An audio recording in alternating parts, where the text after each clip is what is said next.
का third chapter start करेंगे और जिसका नाम है मटेरियल्स इन डेली लाइफ। हम अपनी डेली लाइफ में जो मटेरियल्स देखते हैं तो वो किस तरह से बने हैं, उनके क्या क्या यूज होते हैं, हम ये सब इस चैप्टर में पढ़ेंगे। तो देखिए, हमने अपने डेली लाइफ में बहुत तरह के मटेरियल्स देखे हुए हैं। तो सबसे पहले क्वेश्चन आता है कि हम किस चीज़ों को मटेरियल बोलते हैं, मटेरियल है क्या। तो किसी भी अलग अलग टाइप की चीज़ों को बनाने के लिए हम जिस सब्सटेंस का, मतलब जिस भी चीज़ का हम यूज़ कर रहे हैं, हम उसे मटेरियल बोलेंगे।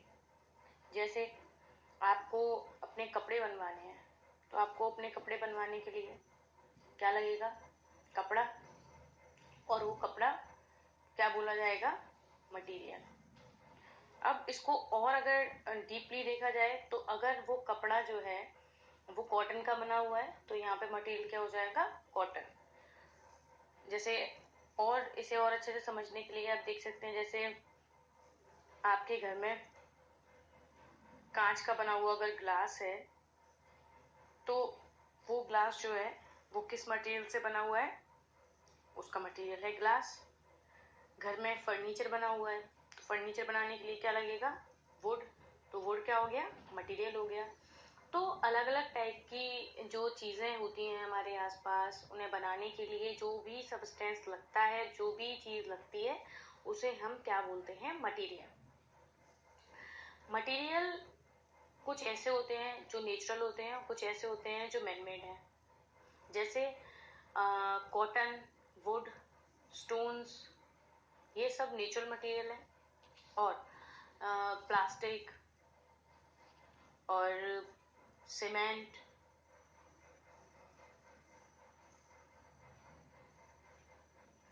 स्टील, पेंट्स, ग्लास, ये सब क्या है? ये सब मैन मेड मटेरियल्स हैं। तो स्टार्टिंग में सबसे पहले सिर्फ जो ह्यूमन थे, जो इंसान थे, उन्हें सिर्फ पता था जो नेचुरल चीज़ें होती हैं, सिर्फ उनके बारे में, नेचुरल मटेरियल्स के बारे में। जैसे उन्हें पता था सॉइल होती है, अलग अलग टाइप की सॉइल के बारे में पता चल गया था। एक बार बहुत ईयर्स पहले क्ले को उन्होंने हीट किया और क्ले को हीट करने के बाद वो हार्ड हो गई और फिर जो हार्ड होके उन्हें क्ले मिली उसे उन्होंने टेराकोटा बोला, जिसका मीनिंग होता है बेक्ड अर्थ। ये बेक्ड अर्थ बहुत चीज़ों में आज यूज़ की जाती है। जैसे जो घरों में आप देखते हैं जो ना पॉट होते हैं, बर्तन मिट्टी के, जैसे मटका होता है ना। तो इसका यूज मतलब इसमें जो यूज किया जाता है वो क्या है? जो क्ले होती है उसको हीट किया जाता है, उसके बाद वो बनता है। तो ये बहुत ईयर्स पहले, थाउजेंड्स ईयर्स पहले ये चीज़ पता चली थी। और उसके बाद धीरे धीरे करके इंसानों ने ओर्स में से, जो अर्थ के अंदर से जो ओर्स निकलती थी, रॉक्स निकलती थी, उनसे अलग अलग टाइप के मेटल्स को निकालना सीखा। जैसे आयरन को निकालना सीखा। फिर धीरे धीरे करके और मेटल्स के बारे में पता चला। तो इस चैप्टर में हम ये पढ़ेंगे, ये डिस्कस करेंगे कि जो मटेरियल अलग अलग चीज़ों को बनाने में यूज होता है वो किस तरह से बनाया जाता है और वो कितने तरह का होता है। ये अभी हमने डिस्कस किया कि कितने तरह का होता है। देखिए, मटेरियल दो तरह के होते हैं, एक होते हैं नेचुरल मटेरियल और एक होते हैं मैन मेड मटेरियल। तो देखिए, इन मटेरियल्स में क्या होता है इसे समझिए। तो जो नेचुरल मटेरियल होते हैं उनमें प्रेजेंट होते हैं छोटे छोटे केमिकल मॉलिक्यूल्स, जिनको मोनोमर्स बोला जाता है। ये मोनोमर्स जुड़ के पॉलीमर्स बनाते हैं और इन पॉलीमर्स से ही जो नेचर में पॉलीमर्स प्रेजेंट हैं उनको नेचुरल पॉलीमर्स बोलते हैं। जैसे सिल्क, वूल, प्रोटीन, सेलुलोज, ये सब नेचुरल पॉलीमर्स हैं जो कि नेचुरल मटेरियल्स को बनाते हैं। और जो पॉलीमर्स लैब में बनाए जाते हैं उन्हें सिंथेटिक पॉलीमर्स या फिर मैनमेड पॉलीमर्स बोलते हैं, जिनके एग्जांपल है nylon, polythene, rayon, Teflon, polyvinyl chloride. ये सब जो है ये कैसे मटेरियल है? ये मैनमेड मटेरियल है। और इनमें जो पॉलीमर लगता है वो कौन सा है? सिंथेटिक पॉलीमर या फिर मैनमेड पॉलीमर। तो अब देखिए, सिंथेटिक फाइबर के बारे में आगे डिस्कस करेंगे हम।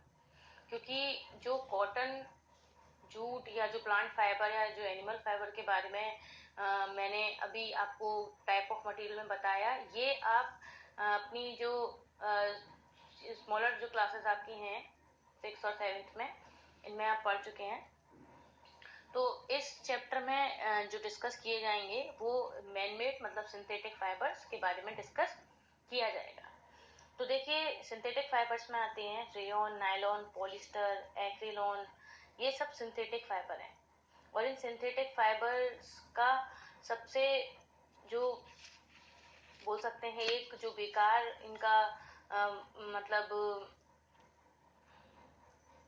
एक तरह से जो इनका डिसएडवांटेज है वो ये है कि ये नॉन बायोडिग्रेडेबल होते हैं।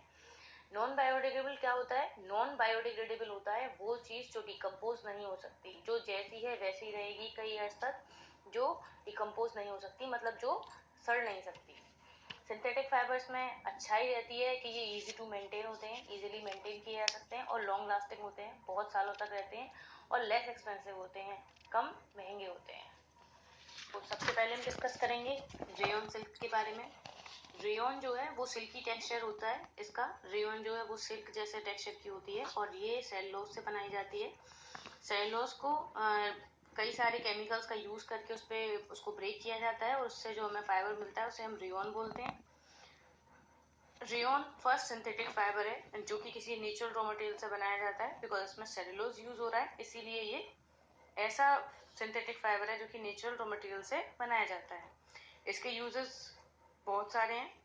ये फैब्रिक्स बनाने में यूज किया जाता है, कॉटन के साथ मिक्स करके, सिल्क के साथ मिक्स करके, और इसके कारपेट्स बनाए जाते हैं वूल के साथ मिक्स करके, टायर बनाए जाते हैं, और सर्जिकल ड्रेसिंग्स या बैंडेजेस जो होती हैं वो रेयॉन सिल्क की बनाई जाती हैं। सेकंड है नायलॉन। नायलॉन एक बहुत अच्छा सिंथेटिक पॉलीएमाइड फाइबर है जो कि इलास्टिक, स्ट्रॉन्ग और वाटर रेजिस्टेंट होता है। और वाटर रेजिस्टेंट का मीनिंग है जिस पे वाटर का कोई इफेक्ट नहीं रहता है ज़्यादा। यूजेस इसके रहते हैं जो इसका यूज टायर कॉर्ड्स बनाने में, फैब्रिक्स, रोप्स जो होती हैं उन्हें बनाने में, फिशिंग नेट्स, पैराशूट प्रॉप्स, जो ब्रशेस के ब्रिसल्स होते हैं उन्हें बनाने में, साड़ीज में, सॉक्स में, नेक टाइज जो होती हैं, इलास्टिक हॉजरीज, और जो वॉशर्स होते हैं, जो मशीन के कई सारे पार्ट्स जो होते हैं छोटे छोटे, उनको बनाने में यूज किया जाता है नायलॉन का। नायलॉन जो है वो पहला सिंथेटिक फाइबर है जो कि केमिकली बनाया गया था और ये डिस्कवर हुआ था 1935 में। और नायलॉन इसका नाम इसलिए है बिकॉज ये सबसे पहले जो प्रोड्यूस किया गया था वो न्यूयॉर्क और लंदन में सेम टाइम पे प्रोड्यूस हुआ था, तो इनका नाम मिला के न्यूयॉर्क का NY और लंदन का LON, इसको मिक्स करके इसका नाम नायलॉन रखा गया है।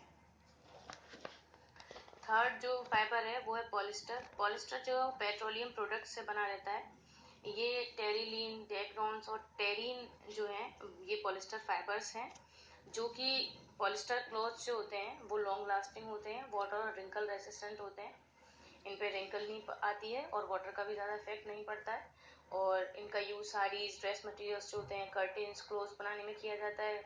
इसको ब्लेंड करके अलग अलग टाइप के फाइबर जो है वो बनाए जाते हैं, जैसे टेरिलीन के साथ कॉटन मिला दी जाती है जिससे टेरिकॉट बनती है, और वूल के साथ मिला के इसको टेरी वूल बनाई जाती है। इसका यूज जो सेल बोट्स होती हैं उनमें सेल्स बनाने में करते हैं, और कन्वेयर बेल्ट्स जो होती हैं उसको बनाने में इसका यूज किया जाता है। देखिए, फोर्थ है एक्रिलिक फाइबर्स। एक्रिलिक फाइबर्स जो होते हैं इनको नाइट्राइट के मॉलिक्यूल्स जो हैं उनके पॉलीमराइजेशन से बनाया जाता है, मतलब उनके पॉलीमर्स से बनाया जाता है, जो कि जो एक्रिलोनाइट्राइट है ये एक पेट्रोलियम प्रोडक्ट है। और ये जो फाइबर्स हैं ये बहुत लाइट होते हैं और बहुत सॉफ्ट होते हैं वूल की तरह, और ये जो होते हैं ये वेदरिंग से रेसिस्टेंट होते हैं, मतलब इनमें वेदरिंग का कोई इफेक्ट नहीं पड़ता है। और इनका जो यूज है वो स्वेटर्स बनाने में किया जाता है और ब्लैंकेट्स, शॉल्स इनमें किया जाता है। ये बहुत लाइट और वार्म रहता है, इसलिए इसका यूज इन सब चीजों में किया जाता है। अभी डिस्कस किए गए सिंथेटिक फाइबर्स के कुछ एडवांटेजेस हैं तो कुछ डिसएडवांटेजेस भी हैं। एडवांटेजेस इनके ये हैं कि ये इनकी चमक बहुत होती है, मतलब बहुत अच्छे लस्टर होते हैं ये। इनमें एज के साथ साथ, मतलब टाइम के साथ साथ इनमें ये कलर इनका जो है वो येलो नहीं होता है।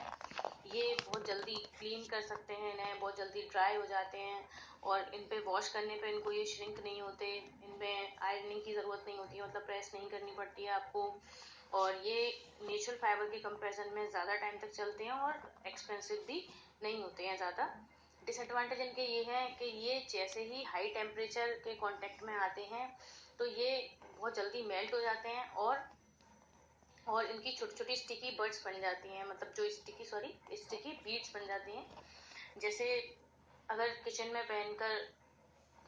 इन्हें पहनकर अगर हम काम कर रहे हैं तो रिस्क रहता है जलने का, क्योंकि ये जैसे ही हल्की सी भी फ्लेम का अगर टेम्परेचर इसके ऊपर आता है तो उसकी वजह से ये मेल्ट होके स्किन से चिपक जाएंगे और वहीं पे इनकी बीड्स बन जाएंगी, जिससे जलने का बहुत डर रहता है।